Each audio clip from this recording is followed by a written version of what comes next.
Hello everyone, અહીંયા આપણે reasoning એનાલોજીનો પ્રશ્ન આપ્યો છે કે 17 અને 49 સાથેનો સંબંધ જે હશે એ સંબંધ 37 અને જે સંખ્યા શોધવાની છે તે સંખ્યા વચ્ચે હશે. તો પહેલાં આપણે 17 અને 49 સંબંધ મેળવવાનો પ્રયત્ન કરીએ. 17 ને 49. હવે શું કરીશું તો કે આપણે 1 અને 7 છે એ 17ના બંને અંકો 1 અને 7 એનો ગુણાકાર કરીશું. તો કેટલા થશે? 7 એકા 7. હવે 7નો ગુણાકાર કોની સાથે કરીશું? આ બીજી સંખ્યા છે સે. તો 7નો ગુણાકાર 7 સાથે તો કેટલા મળ્યા? 49. ઓકે, તો આ રીતે આપણને 17 અને 49 સંબંધ મળ્યો. તો હવે એ જ રીતે આપણે 37 અને જે બીજી સંખ્યા શોધવાની છે તેના માટે વાપરીશું.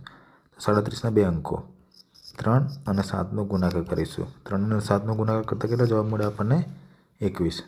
હવે જે 21 મળ્યા એનો ગુણાકાર આપણે કોની સાથે કરવાનો હતો? કે અહીંયા 7નો ગુણાકાર આપણે કોની સાથે કર્યો? તો 7 સાથે. તો અહીં પણ 21નો ગુણાકાર આપણે કોની સાથે કરીશું? 7 સાથે. ઓકે, 21નો ગુણાકાર 7 સાથે કરતાં આપણને કેટલા મળશે? તો કે 147. તો 147 અહીંયા કયો ઓપ્શનમાં છે? કે ઓપ્શન નંબર સી. ઓકે.